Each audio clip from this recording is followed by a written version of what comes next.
नमस्कार दर्शक बंधु तोरी पाई तो पाई सीरियल देखिबे जबरदस्त सीन अच्छी एबे पुणी थरे रूही आउ राम भितरे बहुत बड़ झगड़ा से झगड़ा हैला कौन पाई। हाँ दर्शक बंधु आजिर पूरा वीडियोटी को टिकनिक कर देखिले सबकिछि जानि परिबे।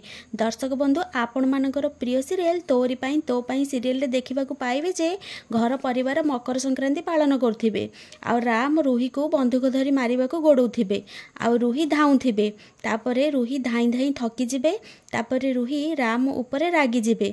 राम हाथरू बंदूक छड़ाई नहीं जिबे आउ कहिबे राम तमे कौन पागल हो जाइछ ना कौन सेतिकी बेलठू मते गोटे मारिबाकू गोडौछ।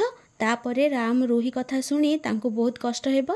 तापरे राम तांको जेजेमा को कहिबे जेजेमा सिया मते गाली करिले। तापरे जेजेमा राम को कथा शुणी कहिबे सिया ए तू कौन करुछु। ठीक सेतिके बेले चिकी जाई राम को पटेबे कहिबे राम आजी होची मकर संक्रांति आजी तमे तम फ्रेंड मानक सहित खेलिबनी। तापरे राम कहिबे हाँ चलो। तापरे चिकी राम का हाथ धरी जिकी जिकी नहीं जिबे। ए सबु कामिनी आउ रूही देखी आश्चर्य होई जिबे। एबे दर्शक बंधु तोरी पाई तो पाई सीरियल ले चिकी राम को जो पटेई की आनिले आपण मानकु आजिर प्रोमो देखी केमिति लागिला कमेंट माध्यम रे जणाई दियंतु। आज राति 8 रे देखंतु तोरी पाई तो पाई।